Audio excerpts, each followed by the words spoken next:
Hey everyone, welcome to the video here in the November issue for 2019, Volume 3, Issue 11.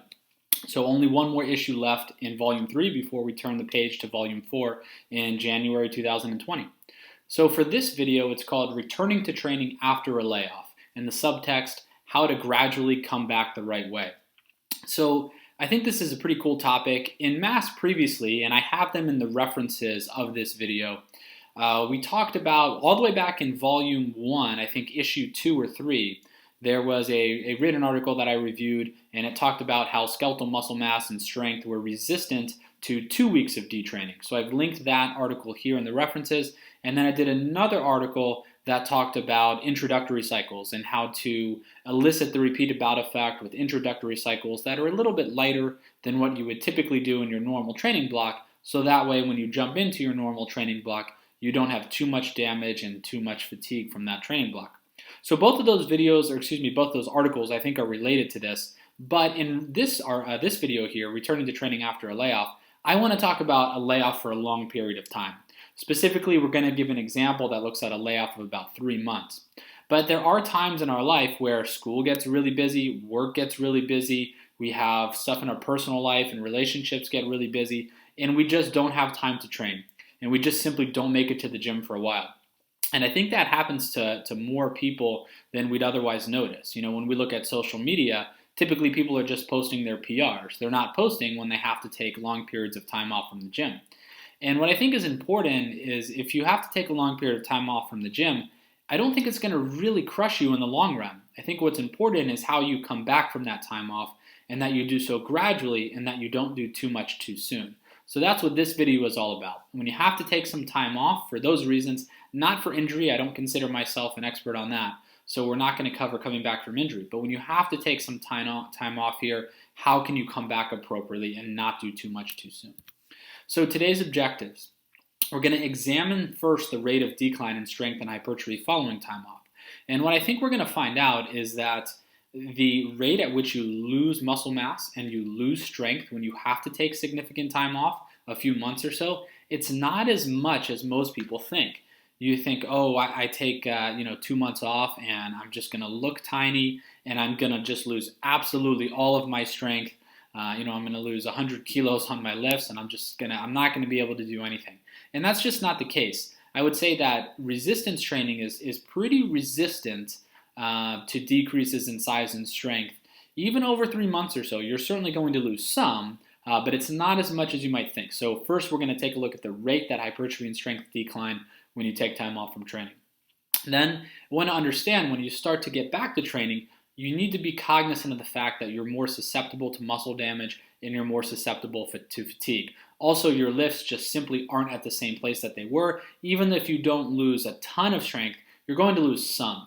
So since you're more susceptible to damage and you're going to lose strength when you start back, we're going to talk about how to get back from that. Also understand that the decrease in strength in the assistance lifts might be different than the decrease in strength in the main lifts. And there's some inconsistencies on the literature on this, but I do have some thoughts I'd like to share. Specifically, losing strength on a machine-based movement might not be as much as losing strength on, let's say, a squat, where you also have to worry about skill in addition to just worrying about the strength.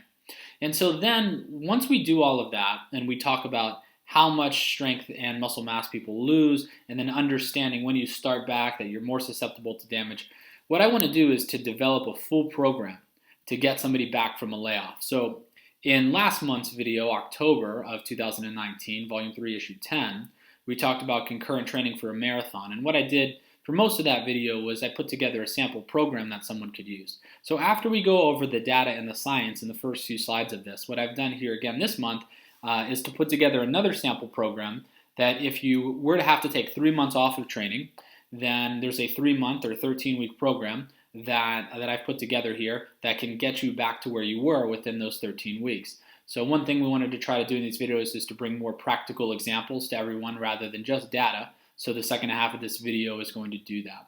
And then during that time where we have that program, determine the general guidelines for rebuilding volume, intensity, and frequency, and kind of where your RPE should be throughout the process. So first, let's get started with exactly how much strength and size you lose after the detraining period, and then we'll go through that sample program to start us back. So the first study we want to look at here is from Blazevich in 2007, and this is one of the most frequently cited studies, I would say, on this. And over the course of 10 weeks, Blazevich and colleagues had men and women who had some training experience, not a lot, but some training experience. And I will say right there, most of the studies on training and detraining for long periods of time are on individuals that are maybe recreationally trained. The reason being is it's very difficult to get a trained person to simply not train for 3 months, right? I know most of us in here, if you're interested in participating in a scientific study, and I would certainly be as well, but if I was asked to not train for 3 months, that would be hard to do. So it's typically easier to get less trained people for these studies. But Blazevich and colleagues had individuals in either a concentric or eccentric training group doing 4 sets of 6 reps on leg extensions for 10 weeks, both men and women. They had control groups here. You can see control groups if we're looking at strength or torque here on the leg extension, and the dashed line over the course of 10 weeks didn't change strength, and we wouldn't expect it to be. But the individuals here that trained in the concentric and eccentric groups, we can see trained here in the eccentric and in the concentric, and they increased their strength after the 10 weeks, which we would expect. But then this dashed line here, that's 3 months of detraining. And following that 3 months of detraining, you can see that strength does indeed decrease. But if I use the cursor and I just draw a line straight across, you can see that this is at levels, they decrease to levels where they were at 5 weeks. Right? So they've lost a little less than half of the adaptations or the gains that they had during these 10 weeks. So training for 10 weeks and taking 3 months off. Taking 3 months off, you only lost about 5 weeks of those gains. So yes, that sucks, right? If you want to get back and you want to keep training, nobody wants to have to lose that much strength. But 5 weeks can be made up in a relatively quick time frame. So you do lose some strength, but it's not as much as you might think. On the right, I think is even more impressive. So if we go over to this figure now, this is looking at hypertrophy or muscle thickness of an ultrasound measure. And again, we have the control groups and the dashed lines. And then the eccentric training group increased their muscle size. Concentric training group increased their muscle size. And then look at the detraining. Yes, there's a trend to go down here, but this is actually a non-significant decline from this 10-week point to this point after 3 months. So they did lose some, but again, if we draw this line, we're back to about the 5-week level, right? At least for the eccentric group. The concentric group had a little bit of a different time course, so they're well above the 5-week level here. But the point is, you do lose size and you do lose strength, but it's not as much as you typically think. So if you have to take 3 months off of training, while that's probably not ideal, if you think of this as a long-term game, 5 years, 10 years, 20 years that you're training for, that 3 months isn't going to mean a whole lot in the grand scheme of things. So if you have a really busy time in your life and you do need to do that, you're going to lose strength and size, but it doesn't have to kill you. So another study, an older study here, one of the originals in this from Starin in 1991. It's an individual that's done a lot of work on resistance training. This was in college-aged women that had some training experience as well, and they trained twice a week on the squat at a 6 to 8 RM or a 10 to 12 RM, and they did have some other movements that they were doing. But this was a long-term study in that they had 20 weeks of training, then 30 weeks of detraining, and 6 weeks of retraining. So the dashed line here, everything to the left of it, represents this. So this is baseline, this is following 20 weeks of training, following 30 weeks of detraining, and then following 6 weeks of retraining. On the right here, this is just 7 women who only did this 6 weeks of retraining, and they increased strength, and the goal is to compare that to this. But if we go over here to the left side of this dashed line, and we take a look at the changes in squat, the time course of squat changes in these women, there was a 67% increase in strength over the course of 20 weeks. Again, they weren't that well trained, so that's pretty reasonable. There was only a 13% decrease in strength after taking those 30 weeks off. That shows that this strength is very resistant to dropping after only decreasing 13% in 30 weeks. There is other data that shows a bit more, and I do think for the most part you would probably lose a bit more. So nobody should take that 13% absolute number, but I do think that it shows the amount that you lose isn't going to be some sort of astronomical amount if you have to take a few months off. That's just going to be killer for a long period of time. And then when they started to train again after 6 weeks, not only did they get back to where they were after the 20 weeks of training, but they even got a little bit better than that. But the main point being, following a large increase in strength after a long period of really good training, if you take some months off, in this case it was 30 weeks, you are going to see a decrease in strength, but it's not going to be a ton. You will be able to make that up in a couple months when you come back. So strength and size are pretty resistant to decline.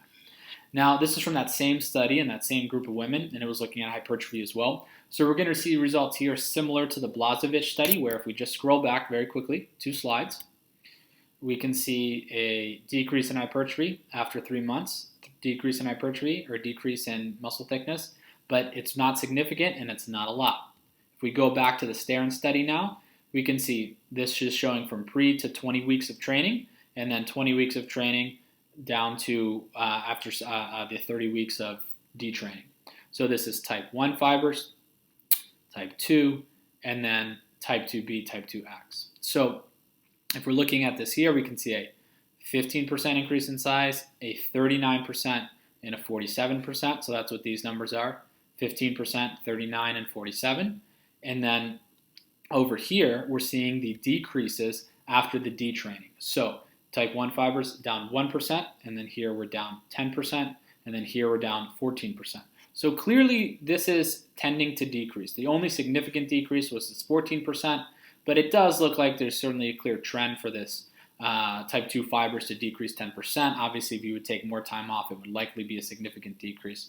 But nonetheless, we're seeing a small decrease here after these 30 weeks off, but then when they start to train again for 6 weeks, we're seeing the hypertrophy occur again, muscle mass increase again. So it just goes to drive home the point again, as we saw in the previous couple slides, that yes, you are going to lose size and strength, but it's not going to be killer, and this has been seen for a long time if we go back to this 91 study, and then we go back to the Blažević study that was done in about the past decade or so. So the data is in agreement there. Now, lastly, I want to talk about briefly, before we go into our sample program, why this occurs. And there's going to be some conflicting evidence on this. So I want to show this one paper here because this is kind of one of the more foundational papers from 2004. But there is a paper that's just out really recently in the last month or so that is questioning kind of this hypothesis or these findings. So I think there is conflicting data in the area. But nonetheless, we've covered in mass before. So if you can think back to the concept of myonuclear addition. So with myonuclear addition, we've talked about how hypertrophy occurs, one, because of protein synthesis, but two, because when satellite cells are activated, a nuclei from satellite cells can be donated to a myofiber, and when a myofiber has more myonuclei, it tends to support a larger area, if you will. Each nuclei can only support so much domain or so much area, so when an additional nuclei is added, it can support more area, and the myofiber can grow. So that comes from satellite cells. So when there's more satellite cells around a myofiber, that tends to mean that individual has a greater propensity for growth. Someone that has a fewer amount of satellite cells around a myofiber has a lower propensity for growth and might be a low responder to training. A high amount of satellite cells might be a higher responder to training. So with that said, this study from Caddy in 2004 looks at 90 days of training and 90 days of detraining in men. And so if we look at fiber area or muscle size hypertrophy here, we can see hypertrophy occurs from pre to 90 days of training. Now, after the detraining, we can see a decrease in fiber size that's all the way up to the 90 days detraining. So at 90 days detraining here, this is significantly lower than it was when they ended the 90 days of training. If we go over to the right, we're going to see a somewhat similar graph when looking at satellite cell number per fiber. So if you remember, we just talked about how satellite cells, somebody has more satellite cells, they can donate more myonuclei, have a greater propensity for growth.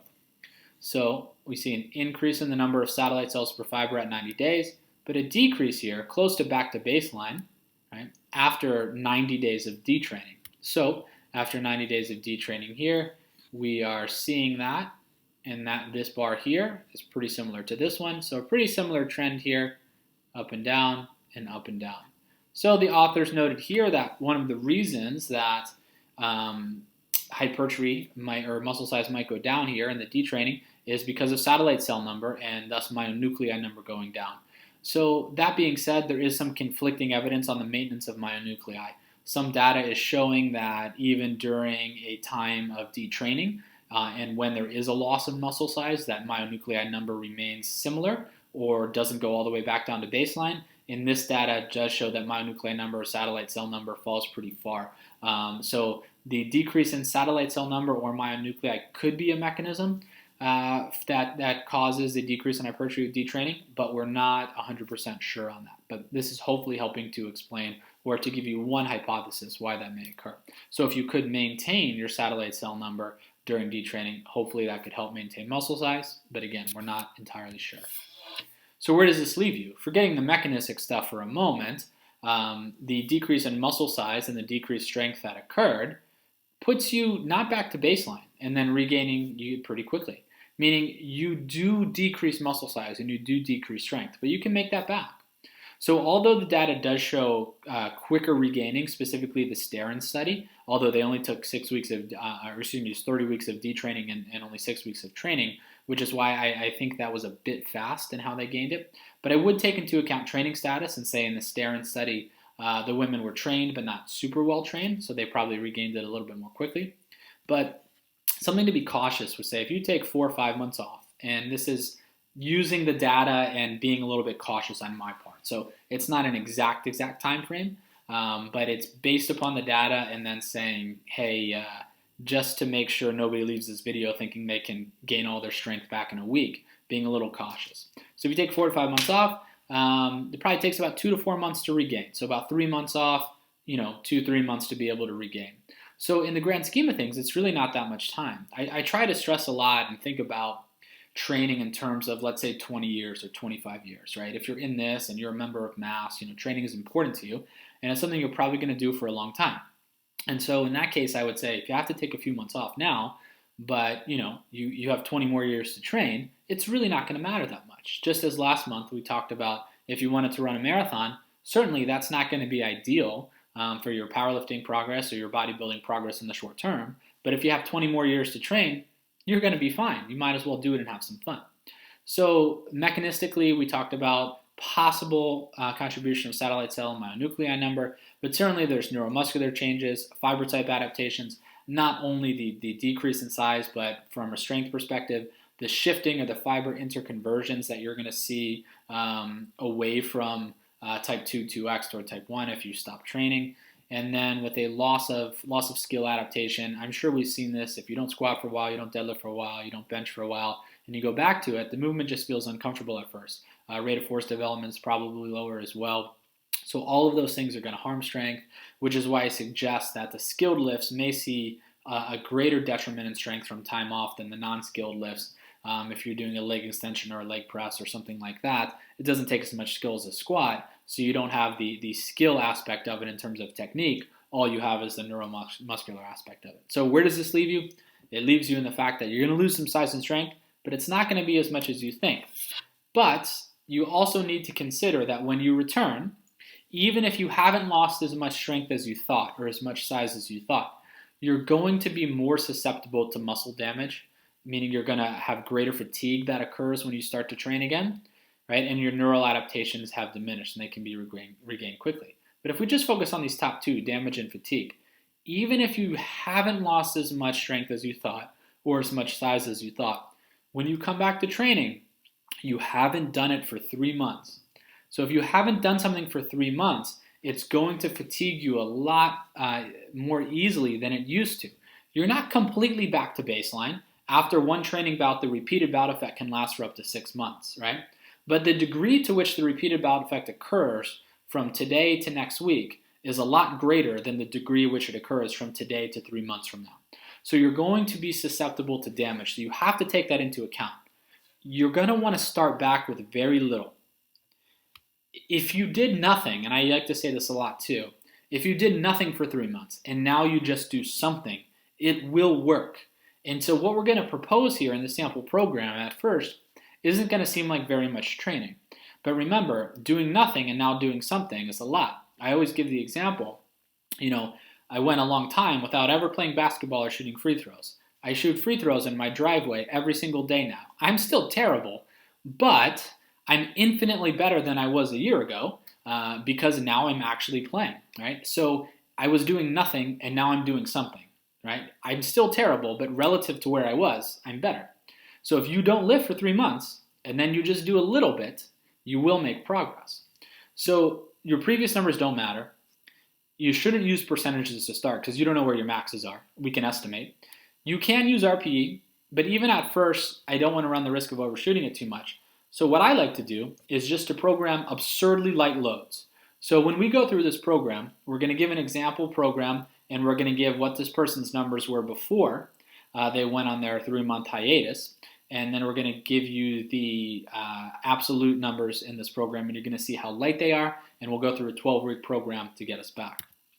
So the goal with this program, or a 13-week program, I should say, I ended up adding a 13th week because I wanted to get a little taper in there. But a 13-week retraining program following 12 weeks or 3 months of detraining. So roughly 3 months of detraining and then roughly 3 months of retraining. So during this 3 months of retraining, this might not get you all the way back, right? But it could get you pretty close. And remember, this is just one example. So anytime I put together a sample program, I think it's always imperative just to as a reminder that I'm just giving an example of how to do things. This isn't the only way to do it. This isn't the exact program that I would write for everyone, and I think everyone here knows that. It's just rather kind of an example of saying, hey, if this is what you've done, and it's taking a specific person, right? This person doesn't actually exist, but I've created a training block that this person was doing before they went on their 3-month hiatus. So based upon that, that's how we're creating our retraining program.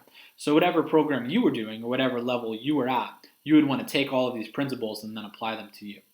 So our pre-detraining program that we're going to see in a moment, this individual is benching and squatting 3 times per week, about 12 sets and 10 sets respectively, and then deadlifting twice a week for 8 sets, and then appropriate assistance work and so forth. So about 10 more sets after that per muscle group, around 20 sets or so for some of the muscle groups, a little more, a little less for others. But this individual, we're going to say they have a dual focus. They definitely want to get stronger, but they've got a lot of volume in there. They're definitely focused on hypertrophy as well. So kind of have a dual focus here. So this is the pre-detraining program. This person is training a lot, training 6 days per week. You can see benching 3 times a week, as we said, Monday, Wednesday, and Friday, and then squatting on Tuesday, Thursday, and Saturday in an undulating fashion, RPE for some lifts, using some various assistance movements, and all of the programming tools that we've talked about in math so far, they're all in this program. It's a very similar starting program to what I showed last month in the concurrent marathon video, and then off of that, we worked the program to get ready for the marathon.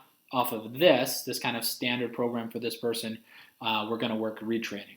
So somebody did this, let's say their max is on this 225 kilos, which is about 496 in pounds if you work in pounds, 140 kilos on bench, that's about 308 pounds, I believe, and then deadlift 230, which I believe is 507 pounds. So this person's, pretty strong. Pretty good base. They've definitely been training for a while. And so if they have these numbers, and it's important to remember those numbers because we're going to kind of use some lower percentages of those as we're working back. So this is what this person was doing. Pretty high volume program, training the lifts frequently, training a lot, putting a lot of assistance work in there. And so let's see how we would retrain. So they did this, and then they had 3 months off, and now we're going to write a 3-month program to get them back. So the first 2 weeks, just do something. Nothing strenuous at all. These are your very first 2 weeks back from taking 3 months off. And it's one thing to say that we take 3 months off, but actually think about it for a moment. You did not touch a weight for 3 months. That's a long time. Even if you didn't lose as much strength and size as you thought, you're really going to be susceptible to fatigue when you start back.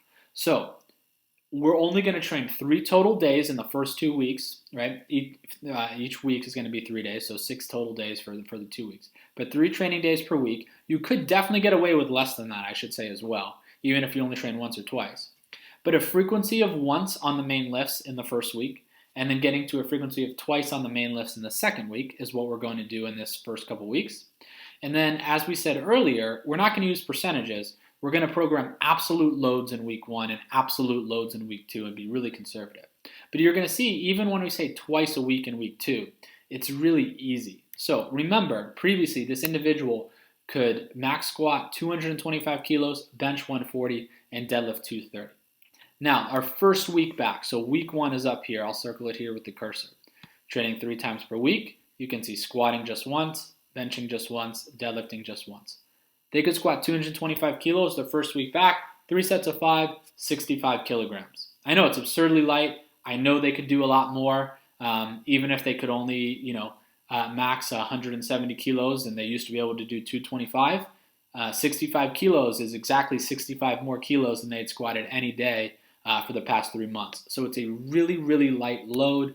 This is off of whatever their projected new max would be, which we'll look at in a moment. This is 30%-ish, something like that, maybe a little bit less, absurdly light. The assistance work is staying at a 5 RP or less, just a couple sets of rows here. Again, even though this is really light, it might cause some fatigue and soreness for the next couple days because they have literally done nothing. Bench press, again, working at 50 kilos. They could have done 140 before. Really light, just putting a couple assistance movements in there. Nothing strenuous at all. Deadlift, just singles at 70 kilos, and they could deadlift 230, right? They're just putting one red and no collar on the bar. Some leg extensions, and then just one set of lateral raises. Really, really easy. It looks like you're not doing anything, but the goal of the first 2 weeks was just do something. I'm going to hit on this next refrain a few more times, but when you're doing something like this, you're going to want to do more, right? If you've taken time off, it usually only takes 1 or 2 days, and then you're kind of motivated and you want to do more. Don't, right? Only bad things can come from that. If you follow something gradual after taking time off, it's going to work. You got to trust the process and you got to stick with it, and it's going to work. If you want to jump up and do more, just because you can do it doesn't mean you should do it. So from there, we go into week 2, and in week 2, you can see on squat, went from 65 kilos to 80 kilos here. Now you can see at the end of the week, we've added a second day of squatting. These 6 reps at 80 kilos probably aren't going to cause much soreness at all because we've elicited the repeated bout effect now. And also what we've done is we've tried to, quote, protect against muscle damage. So when you look at the repeated bout effect, by performing such a light load, what that does is it causes a minimal amount of damage, but just enough to cause, so that way then ultimately there's recovery of skeletal muscle and there's repair of skeletal muscle, and it's more resistant to fatigue here. So we'd also call that protecting against damage. So now we've added a second day of squatting in here, but it's still absurdly light. It's just doubles here, working at a 4 to 5 RP, and then this is just a guide. It's working up to 100 kilos. The reason I put this in here is I would ask this person to cap it at 100 kilos. So even if their double at a 4 to 5 RP was above that, it gives them a cap, say, hey, don't go above that. That's as much as I want you to do. So in week 2, we're still working at absurdly light loads here. We've added a second day of bench press in here as well. You can see bumping up to 65 kilos on the 6th day, and then some doubles here, capping them at 85 kilos on the bench. Remember, again, they could bench 140 before. So this is still really, really light, and even though we've gone to a frequency of twice a week, it's not really a full frequency of twice a week. It's still absurdly light here on this day, and this other day is just doubles at really light loads as well. And then we have a little bit more assistance work. We've added a set of curls here. We've added a set of pull-ups from 2 to 3 and so forth. But these first 2 weeks are pure intro weeks. You're just doing something. You're conferring the repeated bout effect and protecting against muscle damage. You're going to want to do more. Don't. Stick to the plan. So just doing something here. One thing, and I said we'd get to this, is, I would probably take something like 75% of your previous 1RM if you wanted to predict some numbers. And so the old numbers were 225, 75% of that would be 170, 140 would go to 105 for bench, and 230 would go to 172.5. I think this person might be stronger than this. Remember, if you look at the Blažević and the Starin studies, the percentage decreases in strength after 3 months off were actually less than this. They were only about maybe 15% or so. They weren't as much as 25%. But I do think it's good to be cautious. I'm taking into account that a lot of people watching this are going to be more trained than the people that were used in those studies. I just don't want anybody to overshoot. So if you did this, I think it's probably a conservative calculation, but I bring that to light because that means we're working between 30 and 60% in weeks 1 and 2. The exception of the double at a 5 RP in week 2, but even that's around 60%-ish, meaning that we're not doing anything crazy here, right? Everything is very, very light. So you were doing nothing. Now you were doing something. It is definitely not too light. So after this, though, we go to weeks 3 and 4. So I don't think we're doing real training yet, but I think we're progressing to real training. Weeks 3 and 4 is kind of a bridge to what I would call your first training block.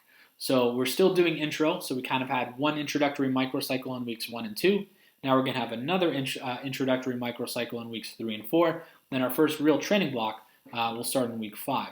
So now we're going to train a total of 4 times per week, training a total of 3 times per week before, working up to a frequency of twice a week on everything, adding in a little bit more assistance work, and gradually increase intensity. So it's just gradually moving things up. So again, before we had 3 total training days, now we have 4. So we can see squat here and squat here. This is twice a week. Then we have bench here and bench here, that's twice a week. And now you've included another day of deadlifting and just a little bit more assistance work. But everything's really light still. So squat, 3 sets of 7 at 100 kilos. So again, I'm still programming the exact loads. Sometimes in this case, we know, right, I'm choosing loads that I know are still absurdly light that this person can do without issue that are still going to cause adaptation, right? Even though it's really light doesn't mean it's not causing adaptation. This still qualifies as progressive overload. This person on squat had done 5s at 60 and then 6s at, I believe, whatever we programmed the next week was about 85 kilos. Now they're doing 7s at 100. That's still progressive overload. So rather than having them use RPE, hey, 3 by 7 at 5 to 7 or 5 to 8 RPE, I know if I'm doing that at this point coming back, I'm going to overshoot the RPEs. Or even if I'm hitting the RPEs, I'm just going to go so high up in weight that it's just not necessary yet. I don't need it. So this still qualifies as progressive overload, so I would still utilize this. Then for the second day of squatting, I'm just working singles here, but I'm doing progressively heavier singles. Why? I'm trying to now facilitate those neuromuscular adaptations that were lost by gradually getting into some heavier loads. Same thing on bench, one day here, some higher reps, but from easier load here, it's still causing progressive overload, higher load, more reps than they were previously doing, and then increasing some singles up to some decent intensities, trying to facilitate those neuromuscular adaptations. And I'm starting to add in some assistance work. The RPEs are really low, 4s and 5s, 5 to 7 for just a couple sets. But the reason being in our next block in week 5, we're going to start doing some assistance work as part of our first real block. So we want to make sure that we're having enough work here so we're not so susceptible when we go into a little bit more volume. And then down here in week 4, the only real difference here is that everything is sure it's progressed a little bit, and I've chosen to progress instead of 3 by 7 at 100 instead of all of these to 105. Just one set at 105. Peak intensity is more important than average, so again, not doing too much. And then there's a single at a 6 to a 7 RP. So now in week 4, we're finally getting into programming something here really with RPE on the main lifts.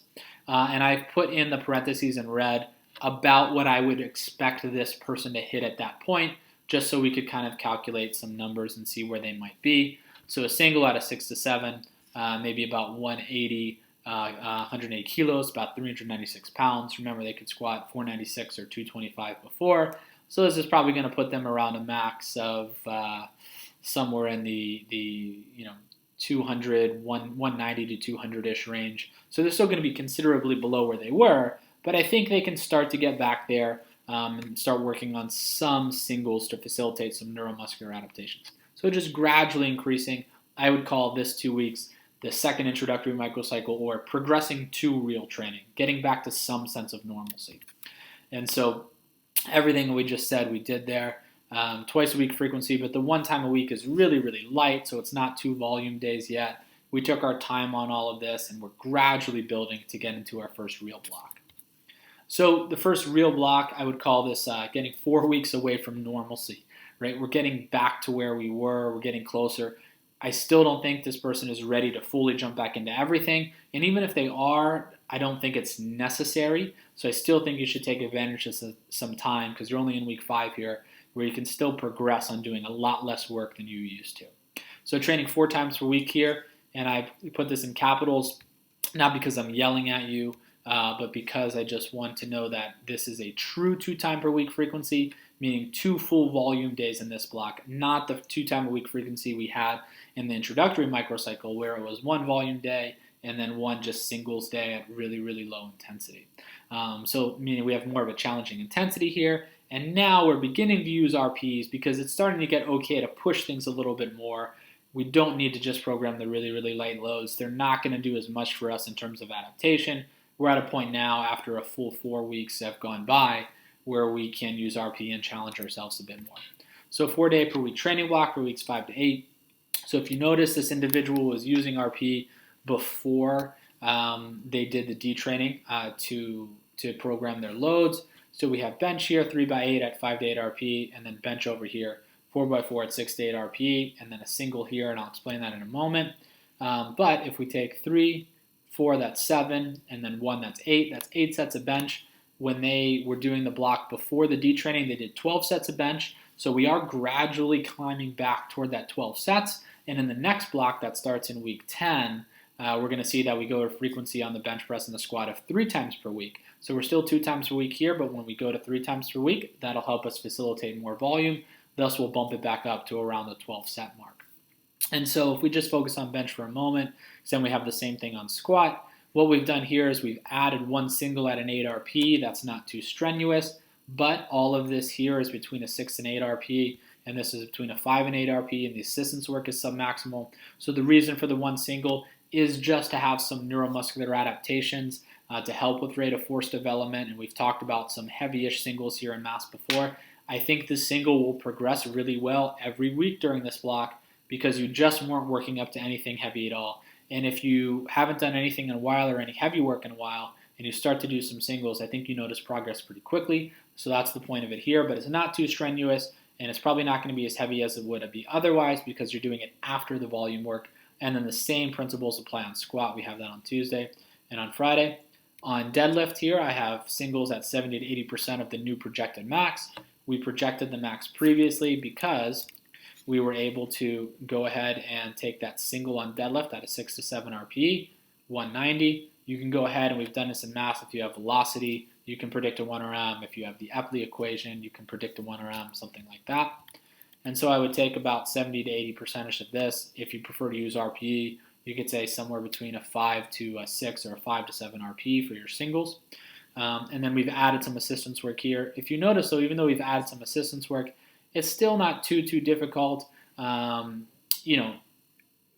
to 8 RPs, a couple 7 to 9s mixed in, some 5 to 7s here, some 5 to 8 early on in the block. So just doing a little bit more and preparing for kind of the next block to come after this, but gradually getting things a little bit higher, some singles to get some neuromuscular work.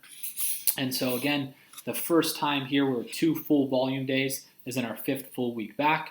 And the first time here where we're using RP and challenging ourselves a little more rather than programming absurdly late loads is in our 5th week back. So I think that this is a key block for us here this week 5 to 8 because there's some first here in terms of full volume days and finally getting rid of the absurdly light loads and some heavy-ish singles. But still, our volume is much lower than when we started training, about 4 sets lower on bench, we said. 12 sets before the detraining and now 8 sets. And still, we have only 2 days a week frequency instead of 3 on the main lifts. So after that, instead of jumping into the next block, because we did do a lot more in weeks 5 to 8 than we did in weeks 1 to 4. So you took 3 months off. So 1 week of taper / intro isn't going to hurt you. It's just preparing you. Because the next block, I think we're about ready to go back to almost full force with 3 times a week frequency and getting our volume back up there. So between weeks 8 and 10 and week 9, do an intro week. 3 times per week frequency though. So if we were only doing 2 times a week frequency before with 2 volume days, I think this taper intro is a great time to start to introduce 3 times a week frequency, but one of the days is really, really light and it prepares you for the next block. So let's take a look. So if we take at squat, look at squat, we have our squat here and we can see 3 sets of 5 using RPE climb, 5, 6, and 7 RPE on each set.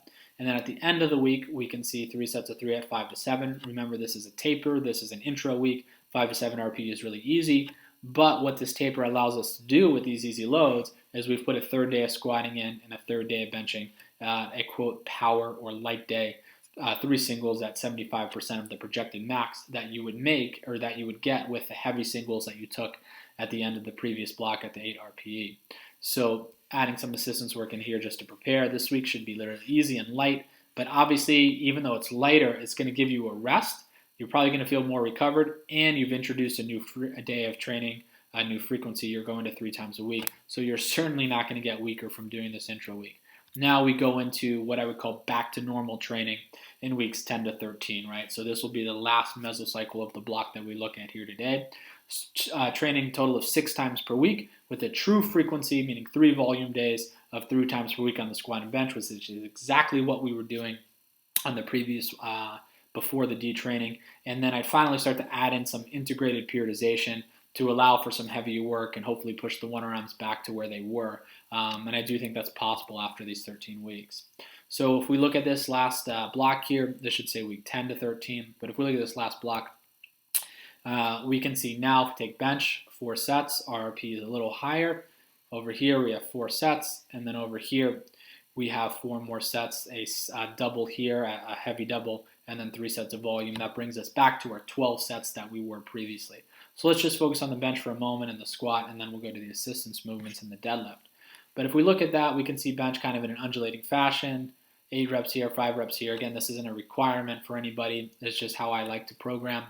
And then if we go down here, what I've done in this block is at the end of the week on squat and bench, there's a heavy-ish double, and in the next few weeks, it's going to transition to a heavy-ish single, again, to facilitate those neuromuscular adaptations. Now that we're getting in enough volume here, this is much more volume than we were doing.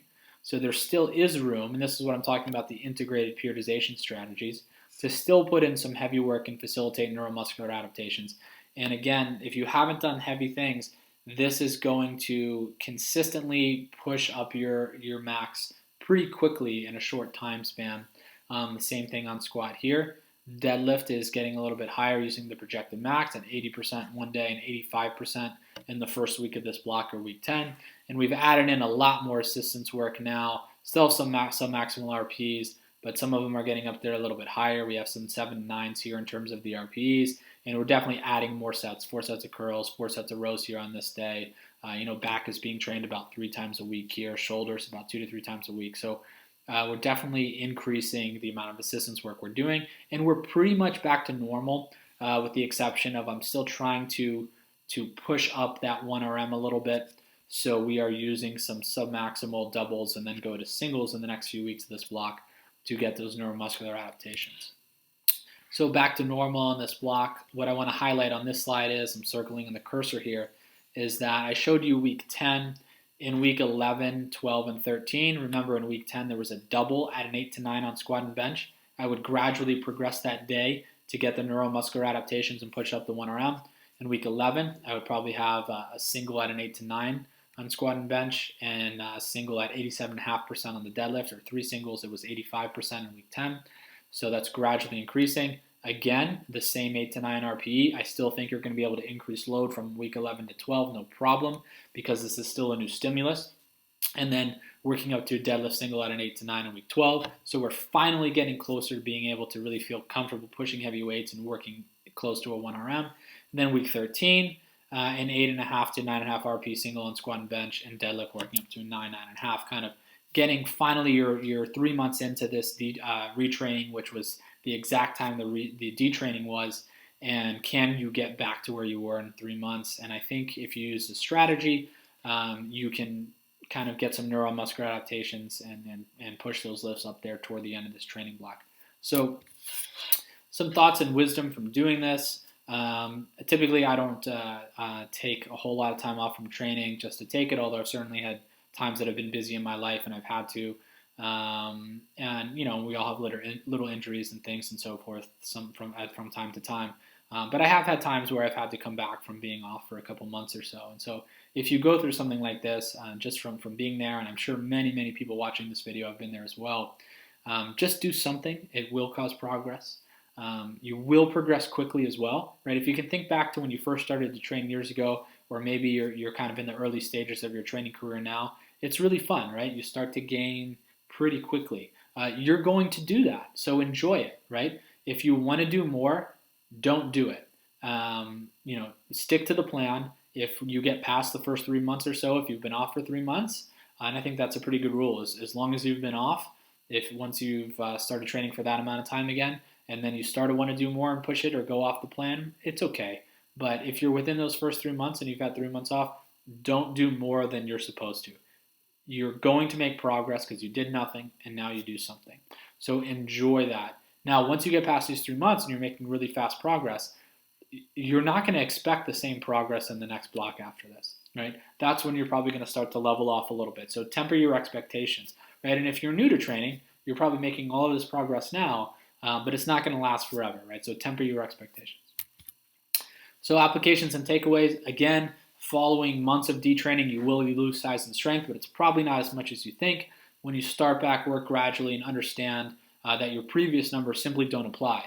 If you start back the first week and say, well, I could squat 225 before, and so, I've done 175 for 12, so, I'll just do 175 kilos for a bunch of fives on my first day. I should still be able to do that. Don't do it. Could you do it? Even that's probably a little much, probably not. But even if you could, don't do it. Your previous numbers do not apply. Program some absurdly light loads and start back. Don't do more than you need to. And then just stay calm and focused. Your adaptations will come back and it won't take that long. I can't stress this enough. If you do plan on training for many, many years, and I'm sure a lot of us do, then it's going to get there, right? You just have to be patient with it. It's not easy, and I break that rule all the time myself. So it's more of a, do as I say, not as I do type of thing, because I'm not a very good coach with myself. But if you can stay patient, stay calm, and stay focused, and trust that this gradual process will work, it ultimately will work. And then there will be a time to push it and go off plan later on, but not in the first few months that you're coming back. Lastly, I just wanted to say on the bottom of the slide in the blue font that this video isn't looking at coming back from an injury. I'm not a physical therapist, and I think there are some really cool strategies coming back from injury, whether it's around manipulating the movement and doing, if you can't squat, doing a box squat, or doing some portion of the movement that you can, and then when you can do the movement, using a lighter load. Working on slow eccentrics to make sure you're not overloading too much in the early stages of coming back. The biopsychosocial model of pain is very interesting. However, it's not something I consider myself to be an expert on. I'm not a physical therapist. So I just want to state that because I don't want anybody watching this to think that this applies to everything or it applies from someone coming back from an injury. If you're coming back from an injury, you're certainly going to probably have to modify exercises, consult with your physical therapist, and I would probably let them lead the way. If you're just coming back from time off, that's what this video applies to. But I really enjoyed making this one. I've enjoyed the last couple months kind of putting together these sample programs and to provide some really practical takeaways, some practical programs that you guys can take out of this and manipulate to be specific to you, or take a program that we have here and take that and go ahead and use it. So hopefully you guys enjoy that. I'll try to keep doing that type of thing to give you guys information that you can put into practice right away. As always, it's an honor and a pleasure to do this, and I will see you guys next month.